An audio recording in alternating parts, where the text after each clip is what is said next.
ఇప్పుడు అక్కడేమో అనకాపల్లిలో ఆత్మస్థుతి ఆశ్రమం ఏదో ఉంది, అనాథాశ్రమం, దానికి ఏం గుర్తింపు లేదు.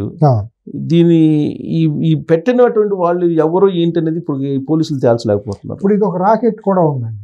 అంతకుముందు కూడా ఒక మాజీ డీజీపీ భార్య ఈ పిల్లల్ని, అనాథ పిల్లల్ని తీసుకెళ్ళి అమ్మేసుకుంటాం, ఇదో పెద్ద రాకెట్లో ఇదో ఒక పెద్ద మాఫియా. దీని వెనక మత మార్పిడి సంస్థలు కూడా ఉంటాయి అన్నమాట. ఆంధ్రప్రదేశ్లో ఆ క్రిస్టియానిటీ చాలా ఎక్కువ, ఈ మత సంస్థలు చాలా ఎక్కువ. వాళ్ళు ఈ విదేశీ నిధులు తీసుకురావడానికి ఏదో అనాథ శరణాలయాలను పెట్టడం, ఆ పిల్లల్ని తీసుకురావడం, ఆ పిల్లల్ని తీసుకెళ్ళి ఇతర దేశాలకి ఆర్ఫనేజ్లకి అక్కడ పంపించడం, ఇటువంటి హ్యూమన్ ట్రాఫికింగ్ చాలా ఎక్కువ విస్తృతంగా జరుగుతుంది ఆంధ్రప్రదేశ్ నుంచి. అదొకటి సైలెంట్గా ఎవరికి తెలియకుండా జరుగుతున్నటువంటి అరాచకం. అది దాని మీద కూడా దృష్టి పెట్టాలి. అసలు ఒకటి కాదు అక్కడ.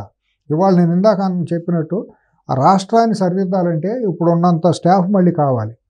ఈ క్రిమినల్ ఇన్వెస్టిగేషన్ ఏదైతే ఇప్పుడు ఈ క్రైమ్ జరిగిందో, లిక్కర్ స్కాములు, మైనింగు, వీటన్నిటి మీద నడపాలంటే పోలీసుల వ్యవస్థ చాలదండి.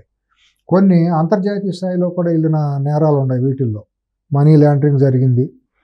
ఇవాళ ఇక్కడ జరిగిన నల్లధనం, ఇవాళ ఇప్పుడు ఆ వాసుదేవరెడ్డి లిక్కర్ కార్పొరేషన్ అతను ఎండీని చేశారు కదా, ఏపీ లిక్కర్ బ్రవరీస్ కార్పొరేషన్ ఎండీని. అతని నుంచి వచ్చే రాబట్టే సమాచారాన్ని కనుక బయటికి తీస్తే కళ్ళు తిరిగే విస్తుపోయేంత నిజాలు బయటకు వస్తాయి. లక్షల కోట్ల రూపాయలు, వేలు దాటిపోతాయి. నేను అనుకుంటే 50,000, 60,000 కోట్లు అంటున్నారు, కానీ 60,000 కోట్లు కరెక్ట్ ఫిగర్ కాదు. 1,00,000 కోట్లు దాటి వెళ్తుంది. భారతదేశ చరిత్రలు ఇంతవరకు ఎక్కడ కూడా అంత మనీ లాండరింగ్ జరిగి ఉండకపోవచ్చు. ఆ ధనం అంతా కూడా వాళ్ళు విదేశాలకి, కలకత్తా నుంచి, ఇప్పుడు అతను అంతకని దిగిపోయిన తర్వాత కలకత్తా తరచుగా వెళ్ళటం, అక్కడ కూర్చుంటానికి కారణం కూడా రాజశేఖర రెడ్డి చనిపోయినప్పుడు కూడా అతను అక్కడ కలకత్తాలోనే ఉన్నాడు. ఇతను న్యాయ సామ్రాజ్యం మొత్తం నడిపేది, ఆపరేషన్ జరిగేదంతా కూడా కలకత్తా నుంచే. ఈ మధ్య కాలంలో కలకత్తా వెళ్తున్నాడు. అంతకుముందు కూడా రాజశేఖర రెడ్డి ఇక్కడ చనిపోయినప్పుడు కూడా కలకత్తాలోనే ఉన్నాడు. అతనికి అక్కడ కలకత్తా బేస్ కానీ సూట్ కేస్ కంపెనీలన్నీ నెలకొల్పడం, విజయసాయి రెడ్డి వీళ్ళందరూ వెళ్ళి గత చరిత్ర మీరు తీసుకోండి. అక్కడి నుంచి ఆపరేషన్ జరుగుతుంది మొత్తం. అంటే ఏంటి విదేశీకి సంబంధించిన మాఫియా ముఠాల కేంద్రంగానే ఉండి అక్కడ లింక్ ఉంటుంది. బోర్డర్ కాబట్టి పక్కన అక్కడ కొంతమంది ఆపరేటర్లు అక్కడ ఉండొచ్చు. ఆ స్థావరం అక్కడ ఒక స్థావరంగా పెట్టుకున్నాడు. ఎందుకంటే అటు నేపాల్ పారిపోవటానికో, ఇటు భూటాన్ పారిపోవటానికో, బంగ్లాదేశ్ జంప్ అవటానికి. అదొక ఒక హబ్బు, అదొక స్ట్రాటజికల్ హబ్ అయి ఉంటుంది. ఇటు ఏషియన్ కంట్రీస్కి వెళ్ళటానికి కూడా కలకత్తా నుంచి బర్మా మీదుగా ఏదైనా తరలించడానికి, ఇటువంటివన్నీ వాళ్ళకు ఉండాలి. దాన్ని ఛేదించడం అదొక పెద్ద టాస్క్. అది దాన్ని ఛేదించడంలో తెలుగుదేశం వైఫల్యం చెందినమాట వాస్తవం. ఎందుకంటే 2004, 2009 మధ్య జరిగినటువంటి అరాచకాలు ఏదైతే ఉన్నాయో దాని మీద విచారణ సిబిఐ చేసింది. సిబిఐ చేసి ఈడీ, సిబిఐ విచారణ జరిపి కొన్ని ఛార్జ్ షీట్లు వేసింది. ఆ విచారణలో ఏమొచ్చింది అనేది బయట ప్రపంచాన్ని వాళ్ళు కూడా తెలియదు. ఈ నేర సామ్రాజ్యం యొక్క మూలాలు ఎక్కడ దాకా వెళ్ళినాయి అనేది. బెంగళూరు కేంద్రంగానే అక్కడ ప్యాలెస్లు కట్టడం ఇవే అనుకున్నాం, కానీ దీని వెనకుండా మాఫియా శక్తులు ఏమున్నాయి, దీని వెనక ఎక్కడెక్కడ విదేశాలకు తరలిచ్చారు. ఇప్పుడు ఆ రోజు రసాల్ ఖైమాకి వెళ్ళటం, దుబాయ్ వెళ్ళటం, ఇవన్నీ ఆ రోజే బీజం పడింది. ఇతని మనస్తత్వం కూడా విపరీతమైన మనస్తత్వం, అసాంఘికమైన మనస్తత్వం.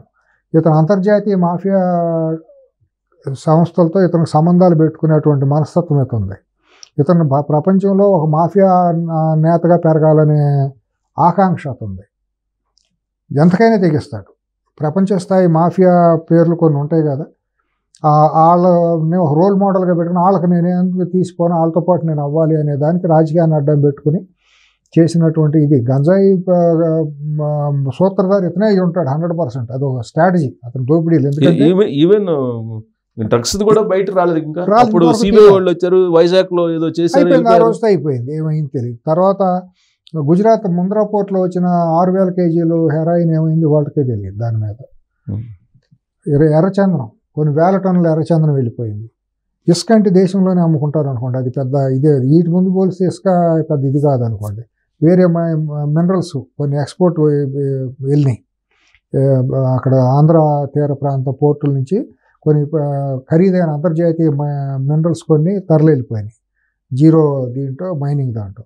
బియ్యం, ₹2 బియ్యం పేరుతో మొత్తం జరుగుతుందంతా దాగానే.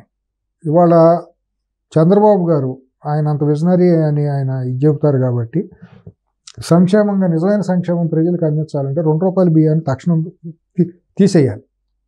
ఇవాళ ₹2 కిలో బియ్యం పేరుతో 2 రాష్ట్రాల్లోనూ జరుగుతున్నది మోసమే. ప్రజలకు పేదవాడికి ఏమాత్రం ఉపయోగపడలేదు. పేదవాడు అసలు ఎవడో కూడా ₹2 బియ్యాన్ని తింటల్లా. దాన్ని నల్లబజారులోకి తరలించేసి రీసైక్లింగ్ చేసుకుని కాకినాడ సీపోర్ట్లో మొన్న అక్కడ civil supplies minister Nadella Manohar గారు వెళ్ళి పట్టుకున్నారు. అవును, అది కళ్ళు చేతి వాస్తవాలు బయటకు వస్తున్నాయి.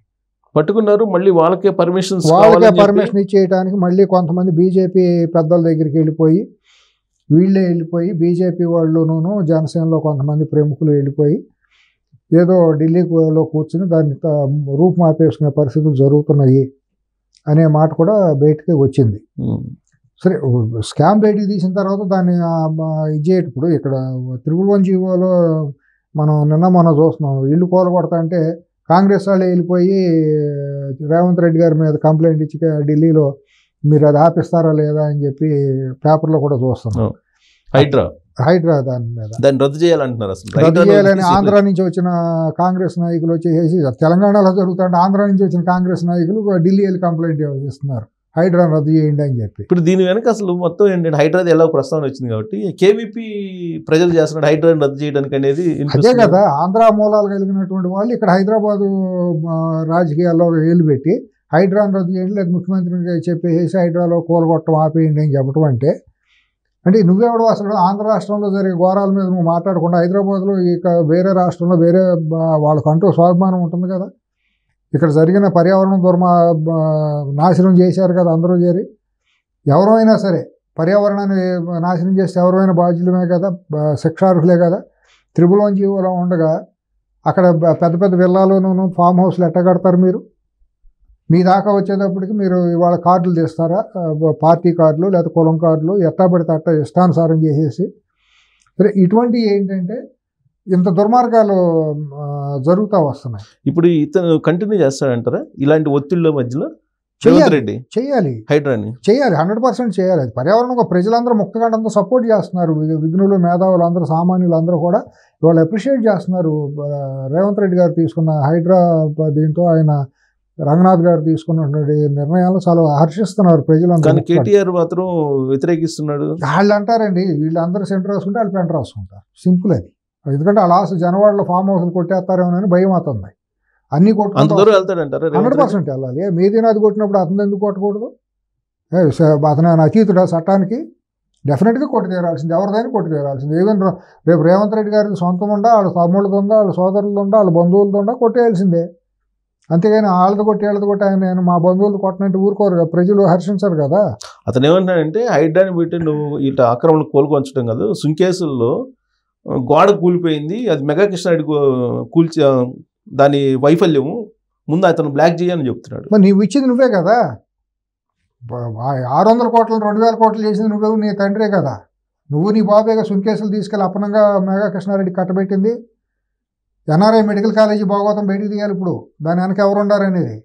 కానీ ఏమి బయటికి రావు, అనవసరం ఏమి మాట్లాడినా కూడా ఉపయోగం లేదు. ఎందుకంటే ఇవాళ అతను ఏ రాష్ట్ర ప్రభుత్వాన్నైనా శాసించే స్థాయికి వెళ్ళిపోయాడు. ఏ రాష్ట్రంలో ఎవరు వచ్చినా కూడా మెగా కృష్ణారెడ్డి ముందు జీ హుజూర్ అని చేతులు కట్టుకుని నిలబడాల్సిన స్థాయికి వచ్చింది. సబ్జెక్టు మనం బ్యాక్ టు పెవిలియన్కి వస్తే వాళ్ళు కాకినాడలో సీపోర్ట్లో పట్టుకున్న బియ్యం కథ కూడా అట్టాగే ఉంటుంది. ఈ అక్రమార్కులు అందరూ ఒకే తాను ముక్కలు అయ్యి ఉంటారు. దీని వెనక ప్రత్యక్షంగా పరోక్షంగా ఉండే వాళ్ళందరూ పెద్దలే ఉంటారు. సామాన్యులు ఎందుకు చేయగలరు ఇవన్నీ చేసేవన్నీ పెద్ద పెద్ద హస్తాలే. ఇక్కడ హైడ్రా పేరుతో ఇక్కడ ఫామ్ హౌస్లు కట్టుకుని ఆక్రమించేసుకుని చట్ట వ్యతిరేక పనులు చేసేది ఈ పెద్దలే. కాకినాడ సీపోర్ట్లో బియ్యం ఎక్స్పోర్ట్లు చేసేది ఈ పెద్దలే. గంజాయి ఎక్స్పోర్ట్లోనూ వాళ్ళే ఉంటారు, మైన్స్లోను, మినరల్స్లోను, సారాలోను, అన్నిటిలోనూ వీళ్ళే ఉంటారు. ఇంకెవరే ఉంటారు? రాష్ట్రాలు రెండైనా కూడా చేసే హస్తాలన్నీ ఒకటే. ఈ మొత్తం 2 ఫ్యామిలీస్ అంటే అంతే, 2 కాదు 10, ఆ 2కి అనుసరంగా ఒక 10 ఫ్యామిలీస్ వస్తాయి. ఎవరు బయట వాళ్ళు ఎవరు వస్తారు? మనకు తెలియని వాళ్ళే. ఈ భాగవతం గత 20 ఏళ్ళుగా చూస్తే ఏ పేర్లు ఉండే అదే పేర్లు 2 రాష్ట్రాల్లో. కేటీఆర్ చిత్రంగా సుంకేసులు గాను హైడ్రాకి ముడిపెట్టి మాట్లాడుతున్నాడు. అతను అజ్ఞానం ఫ్రస్ట్రేషన్ ఏం మాట్లాడుతున్నాడు? విఘ్నత కోల్పోయి ఇష్టానుసారం మాట్లాడుతున్నాడు. అతను చాలా ఫ్రస్ట్రేషన్లో ఉన్నాడు. విఘ్నత కోల్పోయి చాలా లేకిగా తన సహజ శైలిని, అహంకార భావాన్ని ప్రదర్శిస్తున్నాడు. అధికారంలో ఉండగా ఇష్టానుసారం నడిచింది కానీ ఇప్పుడు నడవదు. అతను ఇష్టానుసారం కాదు, అది 10 ఏళ్ల పాటు అప్రతిహతంగా ఇష్టానుసారంగా బెదిరించి ఎదిరించి ఉద్యమం పేరుతో ఆ రోజుల్లో బెదిరించి ఉద్యమం అయిపోయిన తర్వాత అధికారాన్ని అడ్డం పెట్టుకుని బెదిరించి బ్లాక్మెయిల్ చేసి నడుపుకుంటూ వచ్చింది ఆ కుటుంబం. వాళ్ళు ఎవరు ప్రజలంతా చూస్తా ఊరుకోరు. కానీ రేవంత్ రెడ్డి ప్రభుత్వం కూలిపోద్ది అంటాడు ఆయన. వాళ్ళ కోసం కూలిపోదుగా, వీళ్ళ అధికారం కోసం రేవంత్ రెడ్డి శాపనార్థాలు పెట్టి అవుతుందా? అదే ఉట్టి శాపనార్థాలు, పిల్లి శాపనార్థాలు పెట్టిందంటారా ఉట్టి ఇదై తెగిపోవాలని చెప్పి. అట్లాగే ఈ పనికిమాలిన మాటలే తప్పించి అతని విఘ్నత లేదు. అసలు విఘ్నత ఏముందంటే అది అహంకారం. ఆ కుటుంబం అటువంటి కూలిపోద్ది. నేను రాగానే ఇమ్మిటే నేను తెలంగాణ తల్లి విగ్రహాన్ని పెట్టిస్తాను, రాజీవ్ గాంధీ పెడితే మీరు అది కూల్ చేస్తాను. ఇప్పుడు నిద్రపోవాలంటే ఇవన్నీ ఉండాలి, ఏదో ఊహించుకుని పడుకోవాలి, లేకపోతే నిద్ర పట్టదు. ఈ పిచ్చి మాటలు పరాకాష్ఠకి వెళ్ళిపోయింది. పక్కనుండే కొంతమంది పనికిమాలిన జోకొట్టడం కోసం కూడా ఇటువంటివి ఉండాలి. అయితే ఈ మాటలు అనకపోతే వచ్చే నలుగురు కూడా ఎవరు రారు. అటువంటి దానికోసం నేలబారు లేఖ మాటలు మాట్లాడుతూ ఉంటాడు. వాళ్ళకి విలువలు పోయినాయి, విశ్వసనీయత కోల్పోయింది, ప్రజల్లో వాళ్ళకి వాల్యూ లేదు. భవిష్యత్తులో బీఆర్ఎస్ అనేది ఇక్కడ అధికారం రావడం కల్లా, అది ఇంకా జరిగే పరిస్థితి ఎట్టి పరిస్థితులు కల్లో కూడా జరగదు. అది ఆంధ్రప్రదేశ్లో కూడా అదే సిచ్యువేషన్.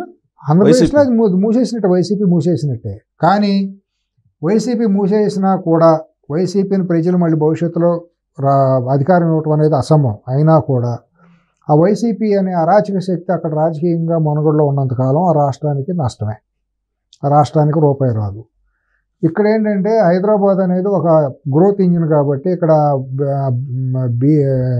బీఆర్ఎస్ అనేది నామినల్ పాత్ర కింద అనుకోలేదు. ఎందుకంటే బీజేపీ బలమైన పార్టీగా ఉంది, జాతీయ స్థాయి పార్టీ ఉంది కాబట్టి ఇక్కడ అటువంటి పిచ్చి పిచ్చి ఆశాలు ఆంధ్రాలో వేసినట్టు పిచ్చి పిచ్చి ఆశాలు వేస్తే ఇక్కడ అన్ని పార్టీలు తిరుగుబాటు చేస్తాయి, ప్రజలు కూడా తిరుగుబాటు చేస్తారు. సివిల్ సొసైటీ చాలా బలమైన ఇది ఇక్కడ హైదరాబాద్ బేస్డ్గా.